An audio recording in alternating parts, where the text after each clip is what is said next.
Welcome to Ask Dr. Geier Live, wherever you're watching. I hope you're making today your masterpiece. I am Dr. David Geier, triple board certified orthopedic surgeon, sports medicine specialist, and anti-aging and regenerative medicine expert. I help athletes and active people like you look, feel, and perform your best, regardless of age or injury. This is that one time, that one place every month that I answer your orthopedic injury questions or your regenerative medicine questions. I don't do it in response to emails. I don't do it in the comments that people leave me on YouTube or any other place for legal reasons, for compliance reasons, and for time issues. I get hundreds and hundreds and hundreds of questions left in various places every week, and there's just no way to do it. So this is the one time I do that. As always, I will stay as long as there's questions. Sometimes that's 2 minutes if there's 0, 1, or 2 questions. Sometimes that's 30 or 45 minutes. I'll stay till they're answered. Also, I am not giving you medical advice. Everything in this video, just like all my videos on YouTube, everything on my website, and everywhere else, this is meant for general information and educational purposes only. I haven't seen you, I haven't examined you, I haven't looked at x-rays, MRIs, any of that. So I'm just giving you information and education. Hopefully you can use that to better understand what your doctor or orthopedic surgeon told you, or you can take this information and go ask your doctor or orthopedic surgeon about what we talked about. But I am not telling you in any way what we're doing, especially when it comes to some of the regenerative topics. All of that is considered experimental or used off-label depending on what it is, and so I am not in any way pushing that by any means, just giving you information. Also, if you're on YouTube and you're watching this, maybe on your phone or laptop, I cannot see your questions if you leave it in the comments below the video. So go over to the chat and leave those there. That's the only place that those can come through to me, are the chat questions. So if you're not getting an answer and you've been leaving it in the comments, see what other people are doing, leaving it in the chat, and leave yours there as well. If you're on X, sometimes the questions come through, sometimes they don't. So if they're not, go over to my YouTube channel at Dr. David Geier, at DrDavidGeier, just like it is on all social media. But go to that on YouTube. You can subscribe, I would love that, but then leave your question or comment in the chat. Again, it's sort of unreliable on X. I love X for a lot of reasons, but the live streams don't typically work that well. I am toying around with the idea of adding future streams in addition to what I'm doing now. Instagram potentially, TikTok potentially, LinkedIn I have tried in the past, mixed success. Facebook, again, mixed success. I kind of got away from it mostly because Facebook kept disconnecting from my restream and I was having to do it every single time and I was just getting annoyed with it.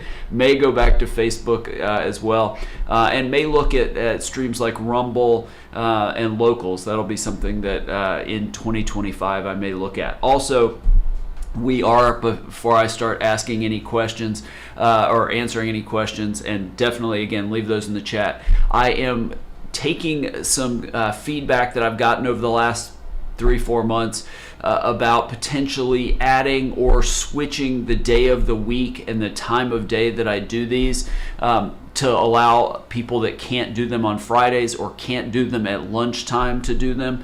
And so I am toying around with that, or sort of looking at some schedule changes. Maybe not every month, but maybe some months, maybe a Monday later afternoon, something like that, for the people that are busy at work in the middle of the day and can't necessarily do it. Maybe they can do it at the end of the day. I know that for people in Europe and in other countries even further east as far as time zones go than Europe, that may be challenging because then you're talking about the middle of the night potentially. So it'll be something that I potentially have to look at balancing. But I do know I lose some of the west coast of the United States in what I'm currently doing. And so that's something that I'm toying around with, or will play around with. It won't affect the next one in December, but then it almost certainly will be something I experiment with in 2025. By the time we do the next show, I will certainly let you know. All right, so far, let's see what we got. Sula Tutu, I don't know how you say that. Can you explain how regaining range of motion after a shoulder dislocation. So I will say that that is one of the challenges after a shoulder dislocation, and there's sort of a few things to talk about. I'm assuming what she's talking about, all right, you dislocate your shoulder, the ball pops out of the socket, so to speak, it's put back into place, then you're talking about regaining range of motion, not counting shoulder surgery. And early on, and there's been some debate over the years. In the past, we thought, all right, you've got to put the arm in a sling for 3 weeks or 6 weeks, and that decreases the recurrence rate. It doesn't seem to matter much at all how much you immobilize it after a shoulder dislocation. If it's going to re-dislocate, it's largely not going to be based on how much you immobilize it. It's going to be based on if there's a labral tear, if there's stretching out of the capsule, if there's bone damage that allows the ball to slide out of the socket more with different, like a Hill-Sachs lesion, for instance, and how big that is. So those factors, anatomical injury factors, seem to be more the issue. So the sling is typically used for pain control as much as anything. What I would say at first, because it's so painful, a lot of it's just going to be strengthening things, and motion is going to be sort of limited, but it's going to be down by your side. But what I would strongly recommend is working with a physical therapist and learning ways to get your motion back, and having the physical therapist help with that in planes that don't cause as much pain and trauma. And typically the ones you are going to avoid early are going to be, see if I can show this, external rotation out this way and sort of abduction out this way, especially sort of abduction and external rotation. But things like forward flexion, internal rotation can be done earlier on. It may be passive, meaning you using your other arm or somebody else, or that'd be more active assisted, but somebody else helping you do it, like a physical therapist, would be the best way. Again, if it is a surgical thing, like recovering after a shoulder dislocation after surgery, that's a whole different animal, because then range of motion very likely might be restricted specifically by the surgeon, especially in certain ranges of motion, to allow the repair, reattaching the labrum, tightening the capsule to take place. So they may limit certain motions or a lot of motions at first and then progress it starting in about 4 to 6 weeks. All right, Mary, frequent contributor. This is irritating me. Hang on just a second. All right, Mary says, hi again. Post-hip replacement, when I bend over to pick up something, getting up hurts, feels like I'm going to crack. So, and I don't know how far, would she say 6 months after hip replacement? So you would assume everything is stable at that point. So hip replacement, they take out the worn out, where's my hip here? Well, you can't see it really well because the ligaments are here. But if you can imagine the hip as a ball and socket, the hip, the femoral head and the acetabular get a lot of bone spurs. The bone starts to deform. The cartilage is gone. You replace it with metal and plastic. And that does very well. And hip replacement typically has a very early on good success rate, good rehab rate, things like that. Popping, cracking is probably, and again, this is not medical advice and I can't examine you, probably not so much a function of the metal and plastic, is some adhesions with sort of in the capsule around the joint that will get better the further a patient goes and does more normal activity, sort of breaks that up, gets full range of motion back. Having said that, when you get hip and knee replacements, shoulder replacements, sometimes you do get sort of abnormal not abnormal, but contact that you're not used to between the metal and plastic that can cause clunking, that can cause popping, that is not what you experienced with cartilage and bone. Typically, if it's not painful, we don't get terribly, I shouldn't say I don't do hip replacements. Never really did. I was trying to help people avoid those, still do in regenerative medicine, but that is sort of a normal thing, popping, clicking type things after joint replacements. And if it's not painful, I know the joint replacement surgeons don't get too worked up about it. But thank you for those comments, Mary, or that question, Mary. I hope it was at least somewhat helpful. All right, Kaylee, what are your thoughts on shoulder reconstruction? Had a second subacromial decompression surgery 3 weeks ago, and I'm still in agonizing pain. All right, this is one that I will sell, and thank you, Kaylee, for sharing that it's a little tricky to answer. There's a couple factors. So the subacromial decompression is a surgery we've largely gotten away from because it didn't turn out to be all that helpful. Meaning, and I don't know exactly what she had, but traditionally what that was, it was for the old school bursitis or tendonitis, where the surgeon would go in through arthroscopically through 3 or 4 little poke holes, take a shaver and clean out the bursa and maybe smooth out the bone under the tip of the shoulder blade, the acromion.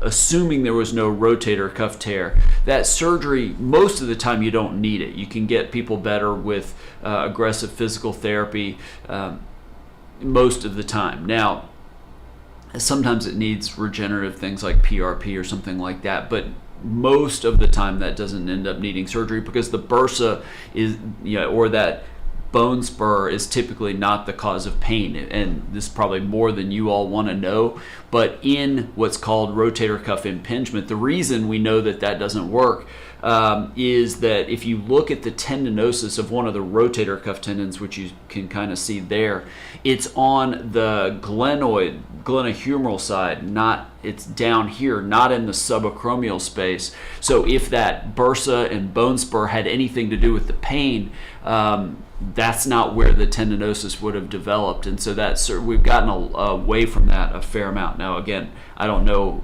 specifically what was going on in Kaylee's. There may have been more to it that I'm not getting.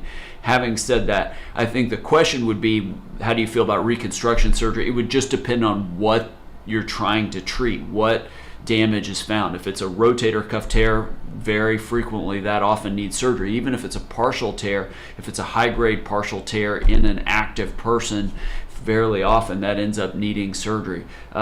If it's something else, biceps tendon, AC joint, it really gets to what it is. So there's not a uniform answer to that. Having said that, 2 surgeries not getting that much better, I would want to know why. Now the second one, it's only been a few weeks, so it may just be that. But as somebody, this is sort of overgeneralized, but the 2 reasons you think of when somebody isn't doing well after a surgery, just globally, not just that surgery. 1, just hasn't had enough time to rehab, hasn't rehabbed effectively. Number 2, the diagnosis was wrong. So those are, I don't know in that case, but those are some general thoughts I have about that, Kaylee. All right. Mary, shoulder is lots of grinding that makes things worse. Yeah, so maybe not. Should you be worried? It really depends on what a source of grinding, clicking, popping is. As somebody gets older, yes, it becomes more likely related to bone and cartilage, i.e. arthritis. But I say this to a lot of times when people come to me and they've got popping in their knee or clicking in their knee. If you go find high school females, 12 to 18 years old, 14 to 18, that are very active, that play sports, a huge percentage of them are going to have clicking and popping in their knee related to mechanics and muscle pull and various things. And if you scoped their knee, it would look completely pristine. The cartilage would look normal. So not all clicking, popping, cracking is a sign of anything bad, and that's where it's really tricky. As orthopedic surgeons, we don't typically get worked up on that. Don't go looking for it, either MRI or surgically, unless it's significantly painful, and then we try to figure out what is causing that. But as people get older, yes, that does tend to be breakdown of cartilage and bone, i.e. arthritis. All right. Ramis, arthroscopic Bankart surgery. This is what we were talking about. Who was it that asked me that question? Sula earlier. That's the surgery we were talking about if you need it for a shoulder dislocation.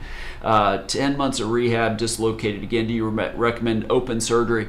So again, this is not advice, and it depends a little bit on why it failed, what the procedure was. But having said that, that's typically the progression. If an arthroscopic surgery didn't work, it's not to say you couldn't revise the arthroscopic surgery. It really depends on what the first surgery did. Was it just they reattached the labrum but didn't tighten the capsule, something like that? But one of the common reasons it fails is there was a large bone loss at the time of the first set of dislocations that wasn't addressed surgically. So yeah, sometimes you do need an open procedure. And then Kaylee says grade 4 chondral loss. Oh, so she's talking about, and 2 subluxations. You're talking about not rotator cuff, you're talking about arthritis changes, which I can't really show you there.